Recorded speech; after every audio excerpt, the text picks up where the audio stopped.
All right. Well, we missed the edge piece in there, but that's okay. We'll get the most important part. Oops, don't want to play it again. All right. So really quickly, I dropped the Edge website and the LinkedIn group in the chat box. We encourage business owners, potential job applicants to sign up on the Edge website. There's a job seekers tab where you can see job opportunities, post jobs, apply for jobs. And then there is a partnering opportunities section where you can post opportunities where you're looking for a subcontractor, RFPs, just a really great way for us to start communicating and collaborating. And then in the LinkedIn group, we hope that you'll join us there. We really want that to be an interactive platform. If you have any diversity, equity, and inclusion events coming up, or you have any best practices that are working well, or you have any questions in general, we'd love for this to be an interactive platform where everyone is welcome to have a voice. And with that, I'm going to introduce our featured speaker today, Jebeh Edmonds. We had the pleasure of hearing her speak probably back in like March or April. And Carolyn and I from North Point were just really impressed by her authenticity and the way she really spoke to us and allowed us to look internally on our own personal implicit biases, but then how can we also get our companies involved and really help move our industry forward. So we're super excited to have her here. She is a mother of 2 boys, ages 13 and 10. She is a 5th grade teacher in the Duluth, Minnesota Public School District. She's been teaching for 10 years now. She's the founder and CEO of Jebeh Cultural Consulting, which will be her full-time career business after this year. She was previously the director of the African American Cultural Center with the Duluth School District for 8 years. She has been given numerous local and regional presentations related to diversity. And I also noticed on your website a really cool like younger education section of your website. So as a homeschool mom myself, I'm super excited to be able to leverage your resources out there. She has her bachelor's degree in communication from the University of Minnesota Duluth and a post-bachelor's teaching certificate from the College of St. Scholastica. She also graduated with a Master's of Science in Teaching from the College of St. Scholastica in May of 2015. So interestingly, Jebeh came to the United States in 1982 on a minor J-2 visa with her parents, and I know she'll share more about this. They were escaping the conflict in Liberia by enrolling in a graduate program in the US. So her journey to citizenship took 30 years, and her passion for educating others is lifelong. So with that, I'm going to stop sharing my screen and let Jebeh take it from here. Oh, thank you, Heidi. I'm going to share my screen here real quick. While you're sharing your screen, feel free to drop questions in the chat during her presentation. We're not going to interrupt her during the presentation, but we hope to have a few minutes at the end to answer some questions. So feel free to put those in the chat during her presentation. See if I can. Okay.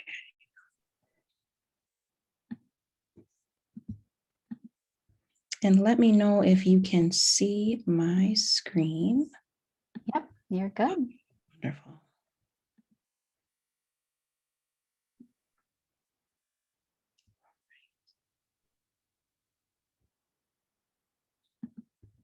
There we go.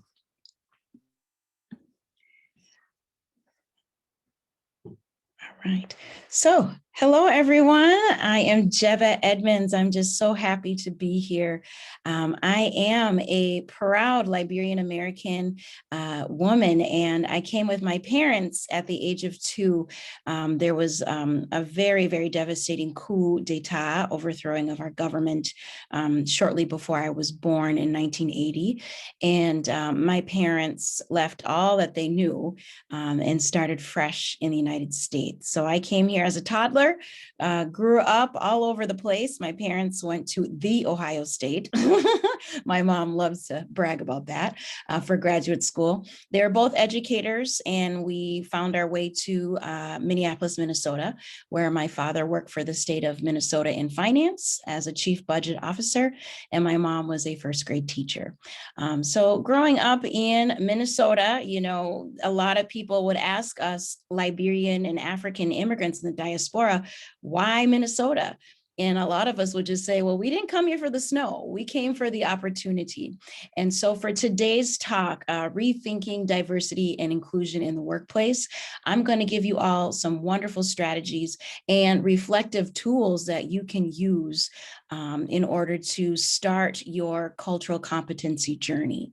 My business that I just started, the cultural consulting firm, I have been researching lots and lots of culturally appropriate practices and strategies and lesson plans that I have made for teachers, kindergarten through 8th grade, as well as training organizations like yourselves, because I feel the ultimate human resource is learning with our young people and training our teachers with culturally appropriate materials, and also helping train our future workforce employers on the other spectrum. So for me, this is the best job in making those connections and getting our students ready for the workplace.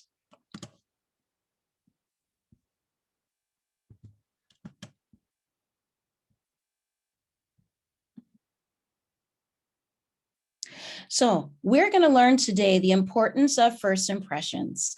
And then what's the deal about implicit bias? There's a lot of talk and research about that. So I'll dive a little deeper into that. Strategies that will enhance your work environment and sustaining inclusion. A lot of us have been talking about diversity, equity, inclusion, but I'm going to give you some really good ideas of how to sustain that in order to retain our diverse employees and colleagues as well. So what are the benefits of inclusiveness at work? Higher revenue, the revenue streams coming into your organization when you see representation of people that look like all walks of life. I would use my own consumer dollars if I know that businesses have people in the BIPOC communities working and also purchasing their items there as well. When you have your own organization in the geospatial avenues, it is really important to have people that look like me that are also working and getting that basis of understanding how they feel at work and how excited they are to be working. So with that motivation, you will get high revenue. And with that as well, it turns into more innovation, more perspectives of all people. You're going to have more ideas and more innovation to start new things. Also, better decision making when you have people of all walks of life that are in higher decision making, managerial, and even C-suite employees. You're going to have more decision makers at the table to help with moving your company forward. And of course, higher rates of job acceptance. I'm going to feel more motivated to go to work if I feel safe within myself. I could feel as my whole self. That also yields high sustainability.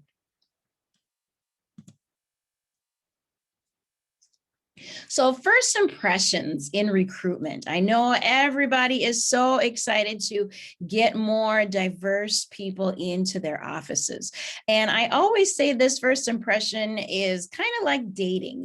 Somebody of color would love to work for a company, but we do kind of tiptoe to see, do other people look like me on the website? What does the language look like?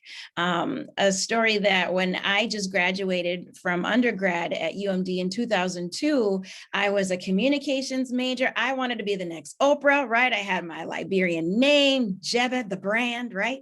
And I really wanted to get into this public relations firm downtown in my town here in Duluth. And my husband to be, he went through the accounting field, and he did an informational interview.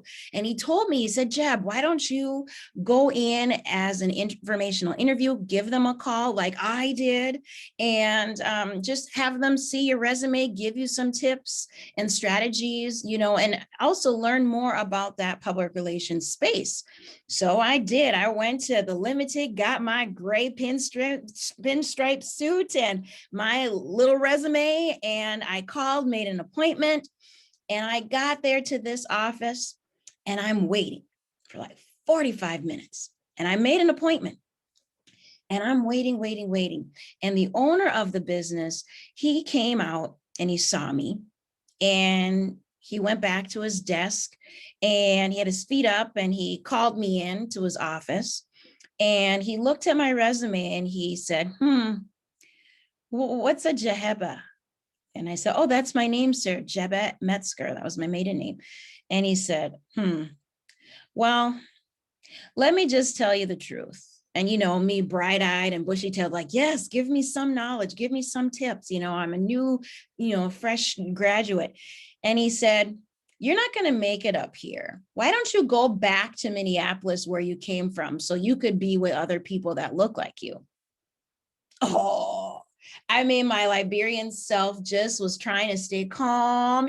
And I would just looked at him like I was, like Julia Roberts, when she went back to that store on Rodeo Drive in Pretty Woman. And I looked at him and I said, big mistake. And I took my resume. I didn't let him see me cry. And I was hurt. The notion that this is your path. You went to college, you apply for jobs, and these are the things. But if it wasn't for him to wake me up in my own identity and really making me feel to myself, yes, I was hurt. But it also told me in that moment that no one is going to tell me I can't do that. No one's going to tell me I can do anything. So for him to say that to me, I had to thank him, because I had to prove to myself that I'm going to make a name for myself. So with that being said, every job I got in the industry of public relations and journalism, my first job, I was a television producer for an ABC News affiliate up here. I gave him my business card and I mailed it to his office. And on the back, I wrote, I'm still here. When I went into the school district as the director of the cultural center, I sent him my business card. And on the back, I wrote, I'm still here. Now, that PR firm went out of business shortly after I became director. So those are the things where we're having these first impressions with impressionable young BIPOC people. And how many of us have felt in that same position? How many of us felt discouraged and didn't go further? So think about that on the other side as a recruiter. How are you giving that impression to our young minds out there? Common job postings, people have always posted, all applicants receive consideration regardless, without regard to race, color, religion, sex, or national origin. We are an equal opportunity employer. But then you're looking at the demographics on that website and you're seeing, it's very dismal with people of color in that particular organization. So we have to walk the walk instead of talk the talk. So that's just some things that we need to, as companies, to dive deep into saying, how does our language look? And how are we showing what we have already with the masses? What's in a name? There's so much research out there. Harvard Business Review talked about reasons why candidates from diverse backgrounds are not getting called back.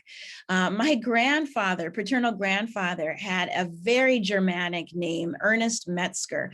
There was a German missionary that was in Liberia, and he taught my great-grandfather how to read.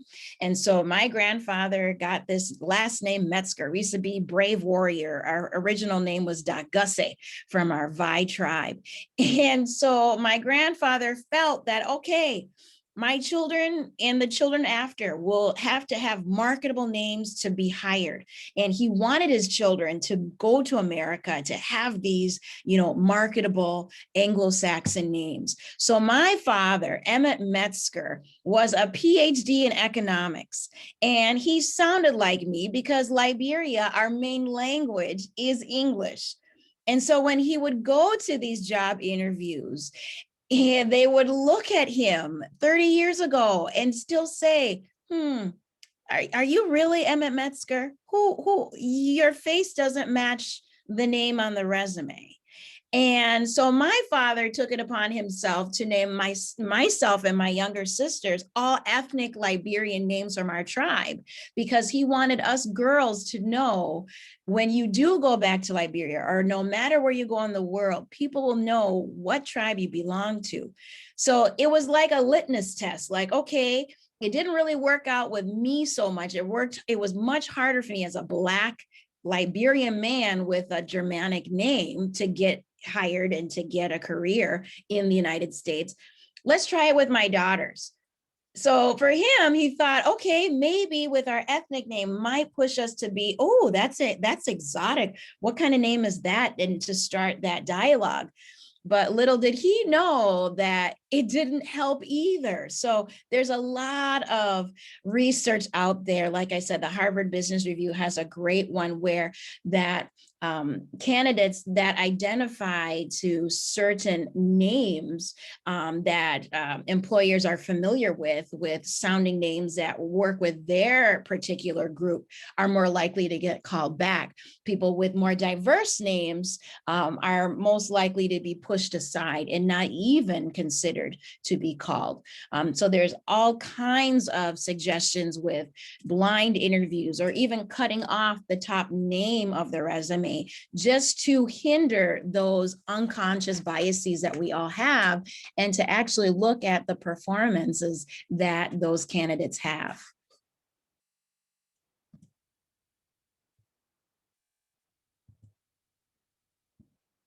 So a lot of concerns that, let's go back, that my clients have shared with me is they're trying to recruit more people of color to their workforce. I know that motivation is there, and there is a lot of hesitancy of where do I start?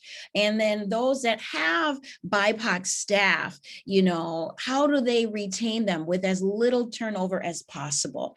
And my best advice to you all is we do exist. We have universities, we have communities where we have people of color. It's just to meet us where we're at, going to places that are outside of our comfort zone. I'm a hockey mom, so I'm in that hockey family realm space, right? But I'm also a Black woman who is very, involved in the African Heritage Board of Commissions in my city. So I'm going to go to those events as well. So thinking about recruiting people of color where you are in your business, you have to meet us where we're at, go outside of the box and have those authentic relationships from the start first, before you start the hiring process. Because we know when we are needed, we don't want to be tokenized as well. Also with your BIPOC staff that you already have, how do we feel safe as a person of color? A lot of us talk about that physical safety space, but what about our mental safety of coming into that workplace environment? Do I feel safe about being myself? Do I have to prove my Blackness to be in this position that I'm in? There's a lot of that mental, emotional tax I'll talk more about later on in this presentation that a lot of us face every day. Why are we still missing the mark? Look where your postings are being advertised. A lot of us go the traditional route on websites, but even going to high schools and starting internship programs from the start, letting them know your name before they get, outside of high school is really important. I love how Urban GIS has used that model of volunteerism and getting STEM careers barriers into the younger workforce is really, really important. And what does your communication culture look like? Do people feel safe enough to share their concerns? Your words do matter. I can't tell you how many times I've been in spaces where people think a compliment is, oh, you're so articulate. You know, it makes me as a person of color feel that, wow, your expectations of me are so low that me speaking well is a plus, because we're humans in this human experience. So the expectation of me even speaking and communicating with you should already be low on your expectations of how I am as a person and how I deliver the information. So those words really do matter. We also need to change that mindset of, oh, it's all in who you know. You know, that is an old mentality of, well, it's all in who you know, Jeb, but I don't know you, you know, especially being in a small community like Duluth, Minnesota. It took me 23 years to really build my name and reputation, because if they didn't know what high school I belonged to, or they didn't know who my parents were, I was not getting called back, especially with a name like mine. And so I want us to shift that mindset in, I know somebody who knows somebody who can do this position. You know, if there's an opportunity or a partnership that you know of, talk to people in your neighborhood, talk to people in your community of, hey, do you know somebody that would be a good fit for this position that we're trying to do? That really opens the doors versus people like me coming in blindly, looking for informational interviews and just literally getting rejected at the door because we don't know you. We don't know your story. Who are you? You know, that's a big, big barrier for a lot of us out there. So think about this self-reflective moment now. How diverse is your executive team? You know, I just want you to think about that. I don't need you to put it in the chat, but think about that on your own. And do you have an inclusive workplace model? So think about those two big questions. You know, how diverse is your executive team? And do you have an inclusive workplace model? Now, that is a new shift in diversity, hire, and recruitment practice. You know, what is an inclusive workplace model? And an inclusive workplace model basically is a statement that you have to include belonging of all people, even people with disabilities, both visible and invisible. Those are the types of things that we keep ourselves in check, that organizations have to write out along with your mission statement that you already have. Okay, how are we going to include people to make them feel that they belong? You know, we always talk about Renee Myers as one of my favorite diversity inclusion gurus out there. And she said, diversity is inviting us to the dance, to the party. Inclusion is inviting us to dance on the dance floor. So how are we including everybody at that party? So think about it that way. And the elements I really want you to use when you're building your inclusive workplace model moving forward, talk about your leadership and accountability. How are we going to keep our leaders accountable? How are we going to keep them in check to make sure we are keeping ourselves inclusive? How are we bringing in more global and diverse talent? What does that look like, sound like, feel like? And then our measured goals. We need to start somewhere. A lot of us want to have that big picture, which is great. Keep that big picture, but you need to, you know, dissect it into smaller steps in order to keep this as a great, sustainable, long game. And then evaluate those goals. How are we doing? How should we evaluate and when? Should it be quarterly? Should it be annually? So those are the types of things that I would love for you to have in those pillars when you are creating your inclusive workplace model.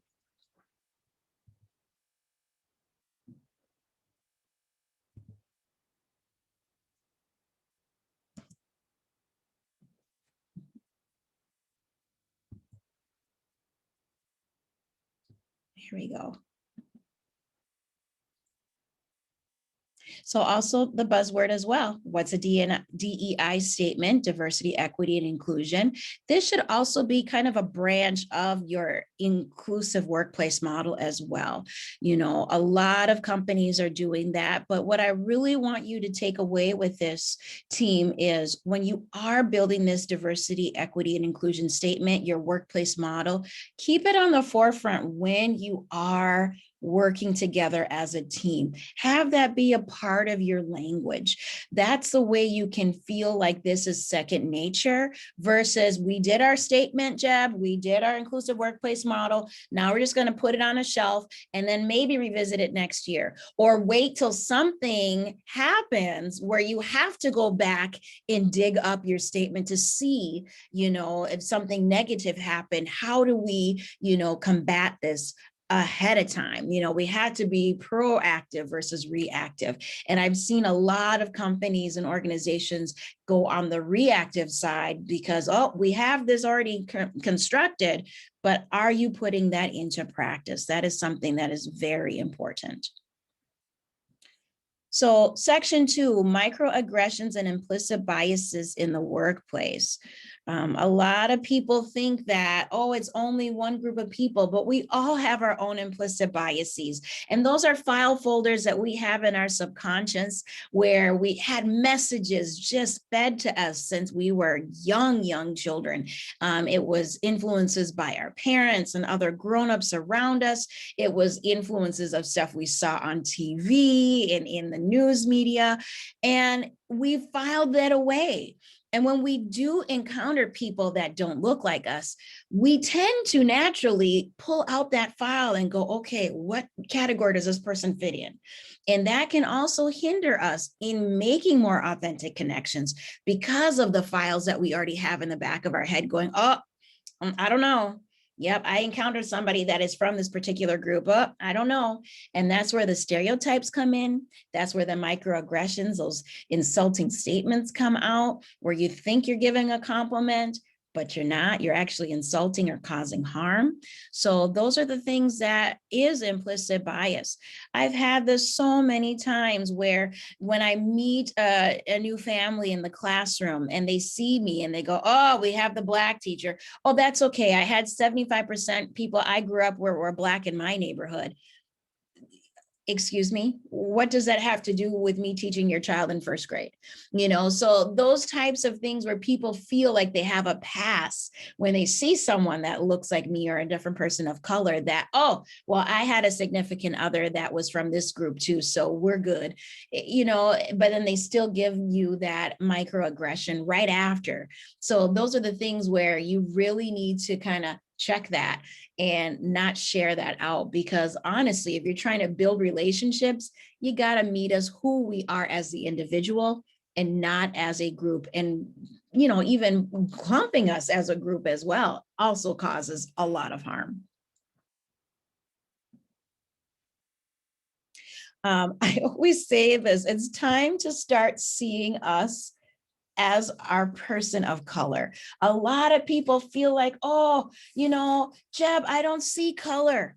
And to me, that is so harmful because I'm proud to be a Black woman, you know, and that to me is who I am. And when you say that, you're ignoring me as the individual. And I feel like we have come to this time in our society where we're scared to even say somebody is Black. We're scared to even call somebody Latina. You know, those are the types of things where we need to acknowledge, yes, this is a person. It is a social construct. I agree with that, but it is here to stay. And to ignore that part of it is not going to give us the progress that we all deserve. So those are the things I want us to keep in mind is, yes, see me for who I am, the whole self of me. A lot of us are also talking about the Crown Act, creating a respectful and open world for natural hair. There are 13 states right now out of our 50 that have only passed the Crown Act. And with that being said, people like me, all kinds of people of color, are getting reprimanded for wearing their natural hair, hair that grows out of their head. They're getting sent home. They are losing their job. They're putting it in the dress code policy that hair that looks like mine is not professional. So you see a lot of people of color straightening their hair, wearing wigs, or, even protective styles as braids and dreads. We are persecuted by that.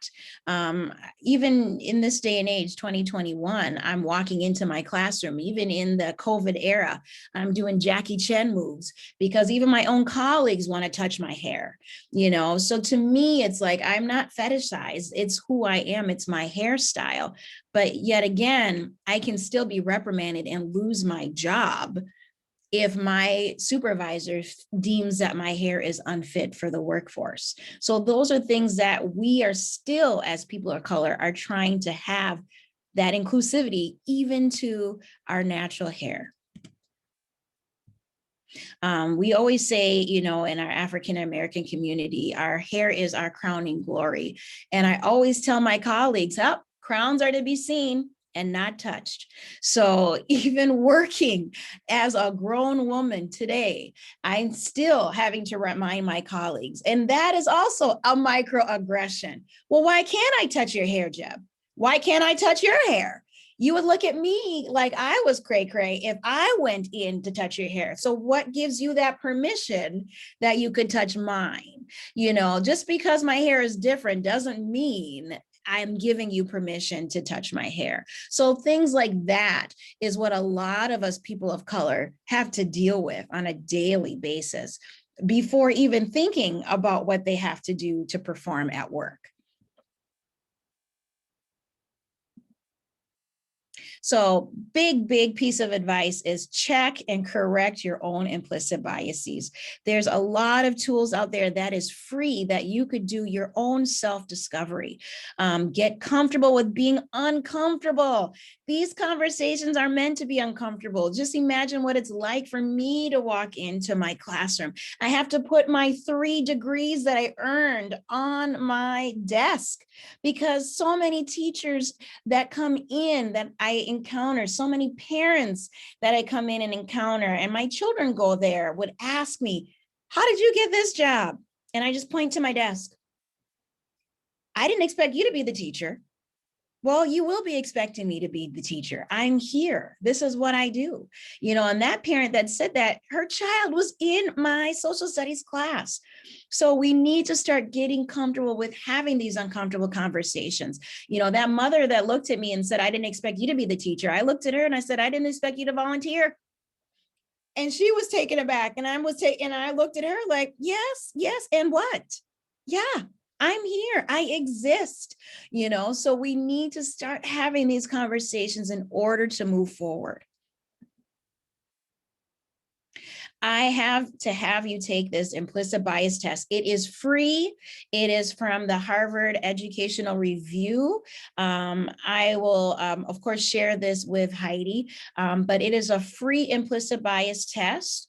It lets you pick a category that is any walk of life group that you want to check and correct to see if how much you favor or disfavor a particular marginalized group. And what I like about this test, they do not share your information with anybody, but it is really quick. And it gives you that dipstick data. And I love data. I'm a teacher. It gives you that dipstick data of where you think you are. And it actually shows you where you actually are at. So it is a free implicit bias test. I highly, highly recommend you take it. You don't have to be an educator to take this test, but it is really, really well done on really looking in and starting to look at your own self-review on your own biases. I love this quote by Joy Meads. We are not doomed to act on our unconscious biases, but we can't overcome them unless we know what they look like and where they live. And that is a big piece of it, because when we do have our own unconscious biases, we might not recognize it right off the bat. But when somebody that is of BIPOC background checks you, You need to stop and say, oh, thank you. I didn't realize. When you tell us you're sorry, it makes us feel like that we were the ones that are upset in that sense of, oh, sorry, I didn't mean to. That tone is a lot different versus, oh, thank you. Thank you for checking me on that, because I am learning too. I'm in this human experience and I want to get it right. So when you say thank you to someone when they feel that offense, it really will turn it around versus, oh, sorry, didn't mean to inconvenience. Oh, didn't mean to hurt your feelings, Jeb. Those are the things and the tools that we really need to start using, that language of, oh, thank you so much. I am really working hard to change this. Speaking of changing it, when I was in 5th grade in dance, I was a dancer. We're the only Black African studio in our suburbs of Minneapolis. And my dance director put me in nude tights, her nude tone tights. And my mother went to JCPenney's and found tights that fit my skin tone. And I will never forget, my dance teacher had that pair of her nude tights off stage. And she said, if you don't put these on, I'm kicking you and your sisters out, because she wanted all of us to look the same waist down. She told me that, oh, the judges in our competitions are going to deduct points from our team because we all have to look the same. So think about that. Even as a child at age 10, those were the messages that were given to me that, wow, your whole self isn't valued. So now think of this in the workforce as well. What messages are we giving our BIPOC colleagues, our BIPOC employees, even our supervisors that happen to be BIPOC, and questioning them in their positions? What are we saying to them? And what messages are we receiving? So with those questions, I want you to ask yourself, am I being kind? Does my colleague or employee feel uncomfortable even walking in that space? Does their body language change? And there's research out there called emotional tax on people of color and different marginalized groups of being on guard to protect ourselves against biases and feelings at work and community. I can't tell you how many times and how many workspaces when I was working in retail, broadcasting, education, where I'm literally giving myself a pep talk. Okay, don't let that particular person get you down. Keep your head down, do your thing, get to work, close the door, and then you get into that space when you get into that work environment and you have your coat of arms and you're trying your hardest to save face, do your job. But then when you get home, you're emotionally drained because of all the messages coming at you. Is everything okay? Can you hear me? Yep, I just need to mute someone. You're good. Keep going. Okay, sorry. Okay, thanks. So with that being said, with the emotional tax and the working with all people, we need to start engaging and reevaluating ourselves and collaborating, getting our people at the table, all of our people at the table to get innovation underway. Thinking about, how can I build engagement in the workplace? Having mentorships within your departments, having a voice for people to share their goals, and even if it's through anonymous means, through a Google form or Google survey, so all people can have a voice and give their 2 cents without feeling persecuted or reprimanded if they do speak up. Giving people from different levels within your company some ideas and giving them a space like your town halls of voicing, your ideas will definitely promote lots of engagement in your workplace. And when I'm saying engagement, I don't want you to call them out. I can't tell you how many meetings I'm sitting there, I'm taking notes like everybody else. And then I'm the only person of color and they go, oh, Jebeh, what do you think? What do I think? You're presenting the work to me. If I share with you what I think, I'll feel comfortable to share when I'm ready. So think about that. If you want to promote engagement, let us engage maybe by talking to our colleague to the side. I always tell my students, okay, turn and talk, because I have students that don't raise their hand, but they're giving me great feedback by me listening to them talking to their neighbor. Those types of strategies, so that you're not calling somebody out who doesn't want to be called out, but might have something to share, but in a different way. So you can totally promote that engagement in different ways, so they're not feeling singled out in those spaces. I love, setting up your own diversity goals with your DEI statement. This will help you track your progress and make it actionable.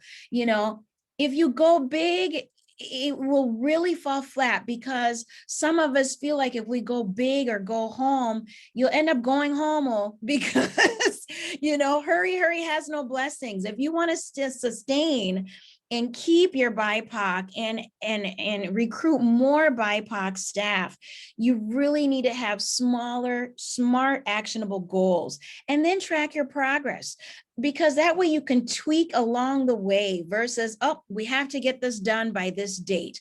Great, but what are we going to do in the time being before we get to that desired date? So definitely track your progress. That really is helpful.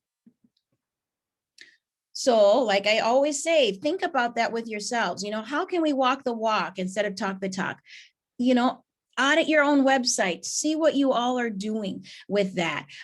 See what your outreach looks like. Even survey your staff, anonymously, and just see, how are you all faring organizationally, that you as leaders can take to your meetings and say, okay, this is some areas where we can use in developing our own DEI goals and our inclusive workplace model, because we surveyed our staff anonymously to see where we're at.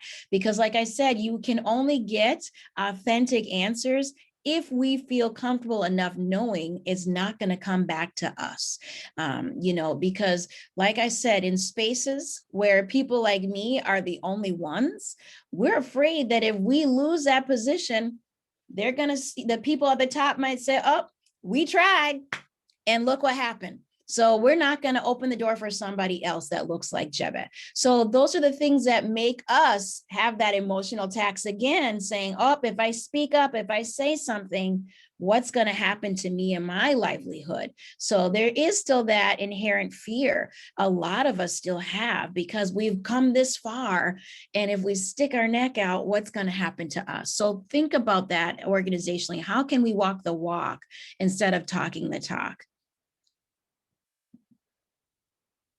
And then sustaining inclusion in the workplace, the staff members that you do have that are of BIPOC heritage, how can we keep them going? And like I always say to my clients is, a big piece of that is letting us, help guide when we are comfortable and ready, cultivating mentorships, giving us opportunities to, sit at the table and work alongside people of higher supervisory levels, and even opening more positions for when you see people being promoted within your department, having those open spaces in those entry and lower level spaces for more people to come up, will really sustain, your BIPOC employee goals, because we all know, it's more expensive to recruit than it is to retain.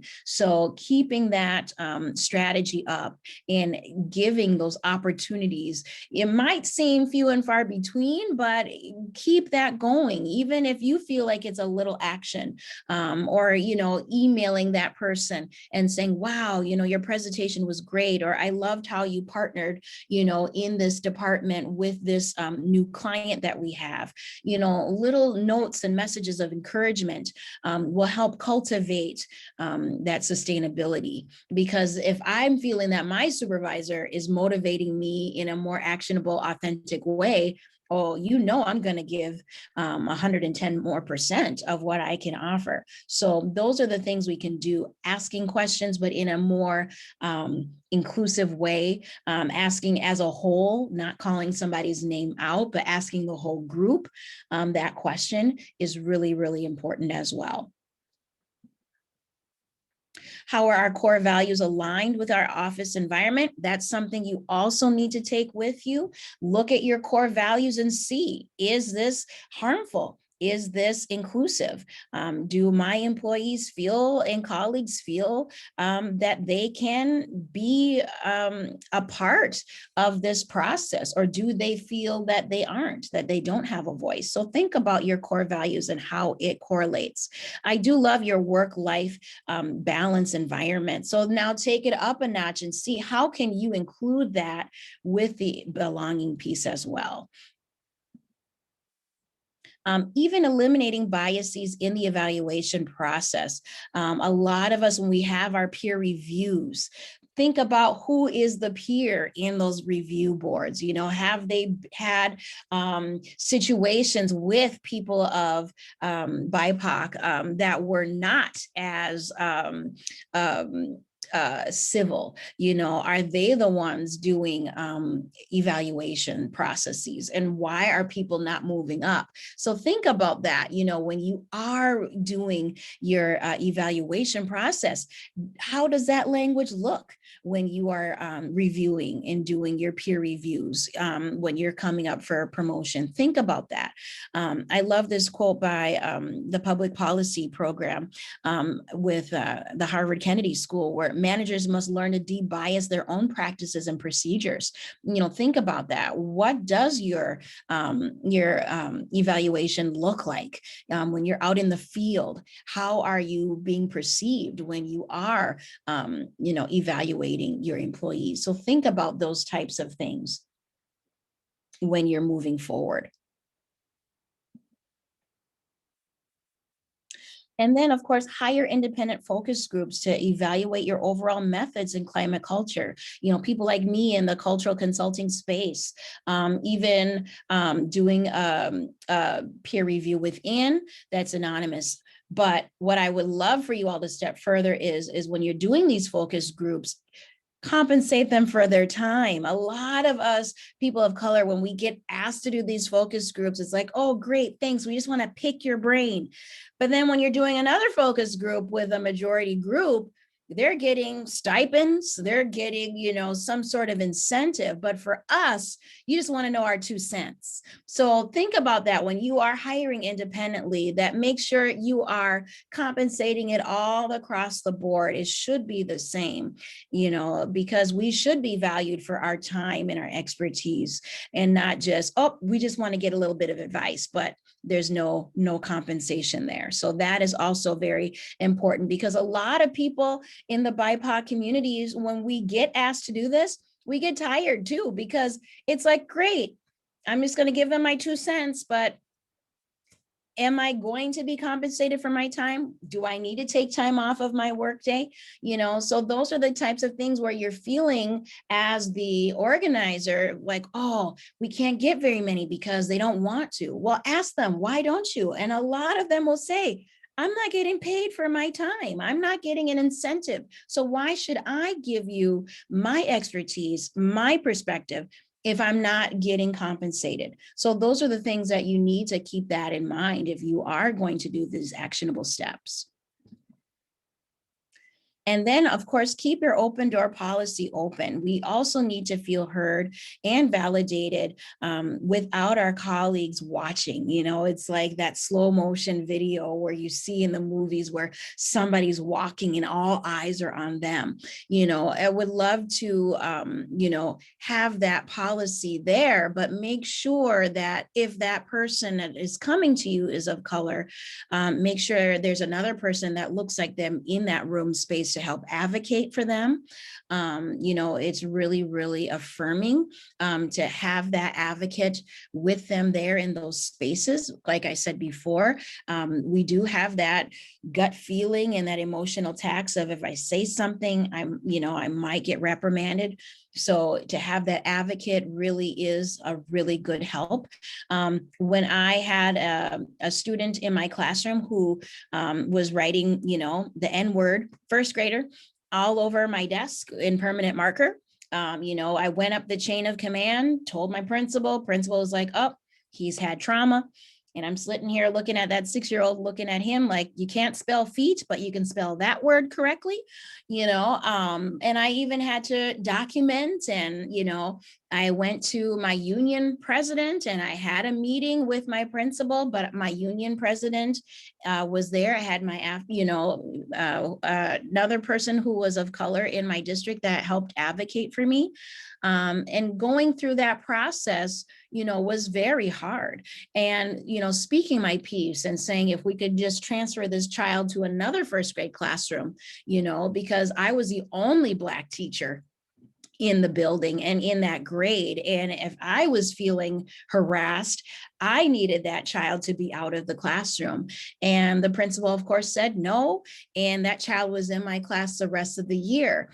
And I had to, feeling discouraged and upset, I transferred myself out of that classroom building because I was not feeling safe, and I was not feeling heard or validated, even going up the chain of command. So when you see that hesitancy with other BIPOC employees, no, we have similar stories like mine. They're not the same, but we have similar stories where we went through that handbook, that employee handbook, and we went up the chain of command when we felt wronged and hurt, and stuff happened.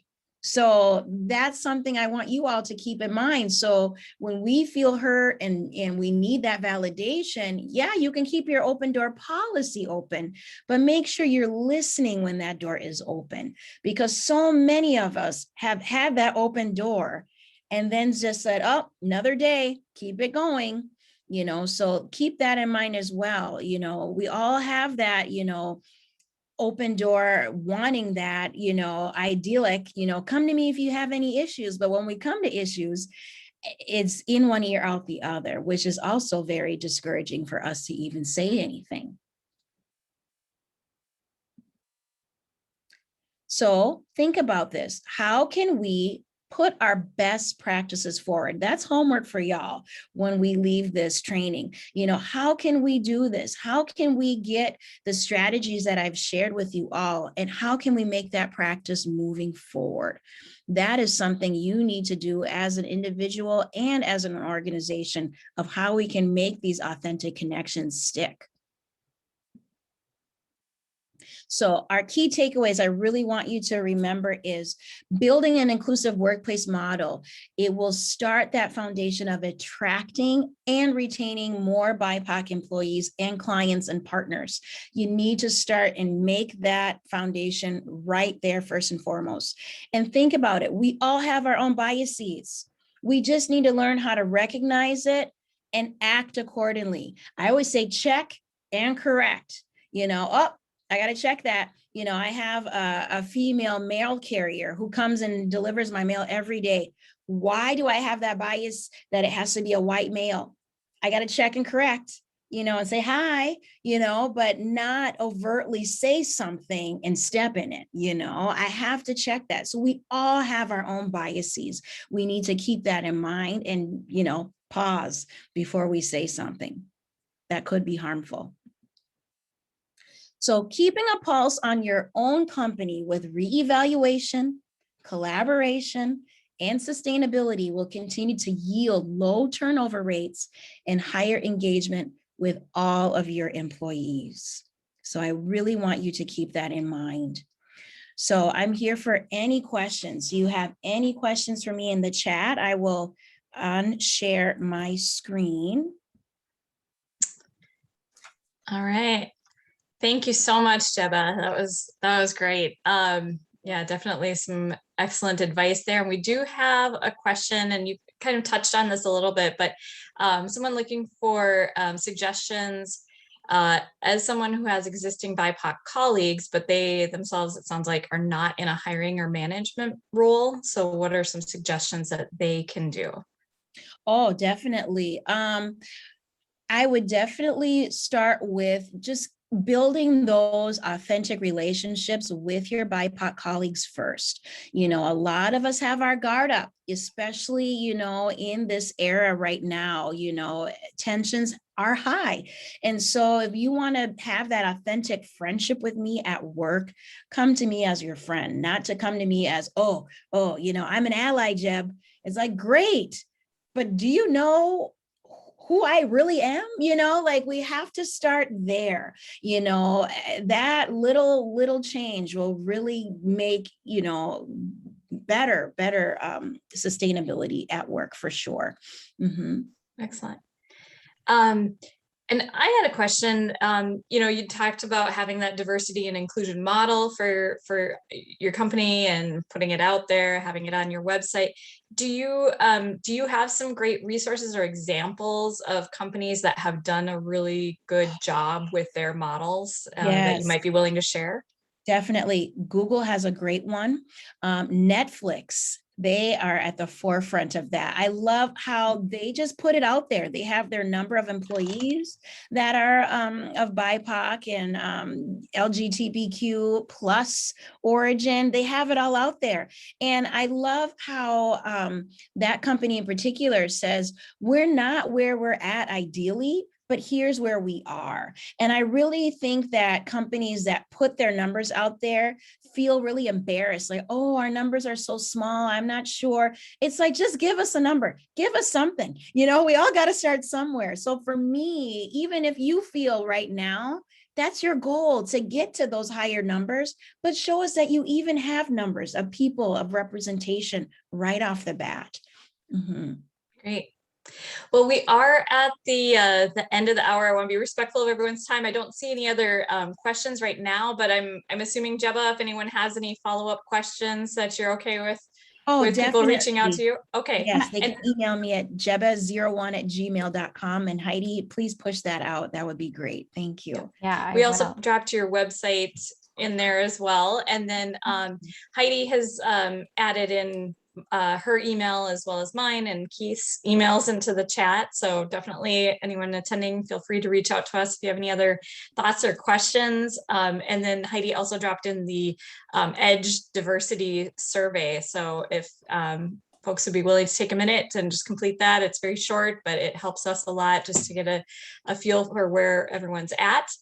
And again, Jebeh, thank you so much for doing this. I think it was I learned some new things during this time of seeing the presentation, so it was definitely helpful. And then I just wanted to kind of wrap up and say if anyone has any ideas for us as far as other types of presentations that we can provide on this topic of diversity and inclusion in the workplace, you know, other topic ideas through EDGE, you can either email us directly, those emails are in the chat there, or go on the EDGE website and contact us that way, also through, I'm sure, the LinkedIn group as well. And lastly, I do have to call out a call to action for, we have a steering committee that we've been trying to put together for EDGE. We have a few of us involved here. We're looking for some additional folks that would be interested in being involved in this, in the direction that we're going with EDGE, and bringing some fresh ideas and your thoughts and feelings on this topic. And so we're definitely looking for folks to be involved. So feel free to reach out to us either or through the website or directly. And we would love to have some more folks join us. Awesome. So. I know that was a great wrap up, Carolyn. And I actually have a question. If everyone needs to drop off, that's fine. But I have a personal question that I would like to ask Jebeh, if you've got 1 minute. Yeah. Okay. It kind of goes along with the question about, you know, colleagues. And this is more just, you know, in everyday life, not just a work situation, but if you hear or see someone else, whether it's a colleague, a family member who says one of those microaggressions, I always struggle with, like, how do I say something like on the spot? Is it better to wait until later and pull them aside, or how do you suggest handling a situation like that when you're not necessarily the person doing the microaggression, but you see a microaggression occur? Yes. The biggest thing I would say is active listening. Active listening is huge. When I have shared something that has been an offense to me, a lot of people would just come to me and go, well, did it really happen that way? You know, it was like they're questioning, you know, the victim. So first and foremost, believe them. And ask them okay, after they have shared, you know, ask them, okay, do you want to just, I would love to help you with this. Do you want to take action? Or do you want to just vent, you know, and let them steer you at how they want you to react? Maybe they just want to blow off some steam and go, oh, I just need to get that off my chest. And you go, oh my goodness, you know, I'm very sorry this happened to you. But don't question, you know, if they are sharing something, don't say, oh, but Jeb, did you have your badge on? Oh, you know, that happened to me. People spell my name all wrong all the time. You know, then that just minimizes their hurt. And then the anger, and then the defensive comes up, and then that relationship starts to break. So for you, I would definitely be an active listener. And after they share, just say, okay, how would you like us to go? Do you want to, you know, do you feel like we should just, do you want to vent? Do you want me to help you take action? You know, and maybe it is, yes, please speak up. If I'm in that conference room and that happened, I'll look at you like, can you say something? Please, you know, because it's happened so many times. Because if I'm that only one and I'm saying something, and then they go, oh, it's not a big deal. Oh, Jeb, I didn't mean it. And then everybody's looking at you. And now it's your, you know, why did you say something, you know, and then, you know, it wasn't a big deal. Oh, it happens to me, you know, and all the little texts you get underneath your phone, you know. So definitely be an active listener. Please listen and just believe us. You know, don't question, just listen. Yeah, that's my biggest advice. Mm-hmm. And then what about the person that is doing the microaggression? Like, let's say I have someone in my family that says a comment that I don't agree with. How do you approach that situation? Oh, you're in earshot, I always start with ouch. And it kind of throws them off balance, like, oh, what? You know, and you go, oh, that hurt me.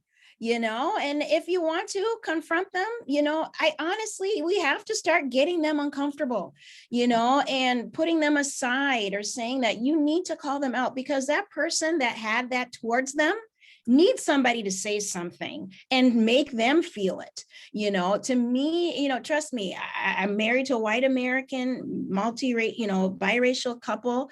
And when we have something like that happen at the cabin, you know, over 4th of July, I look at my husband and he's like, ooh, you know, and I've trained him 16 years of marriage, trained him to say, ooh, you know, because then they all of a sudden look at me and I'm walking on the dock, trying to get on that paddleboard. I'm paddling like, I gotta paddle or I'm gonna say something, you know. So when they start watching Jebeh getting on the dock and they know, oh, something's happening. So I'm looking at my husband, because this is his group and his, you know, majority people, that he has to say something, because we have to start. And for you, trust me, if you say something, the ramifications are so much smaller than if I said something. You know, and that to me, as that person of color, is going to be like, oh, thank goodness, because I'm tired, y'all. I am tired. So that's my 2 cents, my dear. Just say it. You don't feel bad. They have to know, you know. Yeah. Awesome. Thank you. And then I had one other more like business question. Yes. You talked about, you know, meeting BIPOCs where they're at, getting out of our comfort zone and finding them.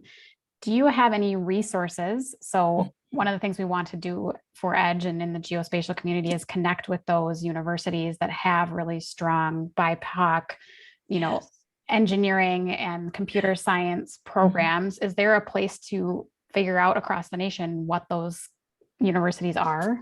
Oh, you know, that's a very good question. I'll do some digging and send you some links. Definitely start at the Student Multicultural International Student Unions. They're everywhere. Even our community colleges and trade schools, there's usually like a Black student union or a multicultural student group. And definitely go to their meetings, just sit in, introduce yourself. You never know whose paths you'll cross with. You know, I was a comm degree and ended up in the educational space and now as an entrepreneurial. So, you know, you never know who you're going to encounter in those spaces. That's a really great one. Partner with non-for-profits in your area, like the NAACP, other community action groups that are already established. They will know avenues of people in STEM that even, leaders and founders of their own, businesses, like Keith was saying, trying to have those connections. They might know people across the country that are STEM focused that want to link up and collaborate with you all as well. So start at that grassroots level for sure. Because honestly, when we would have job fairs on campus, they would not go to our BSA. They would not go to our Black Student Association. You know, so for us, it's like, we're here, but we didn't know about it until it was after the fact. So if they would just be more proactive and just stop and knock and, hey, here I am, here's my business card.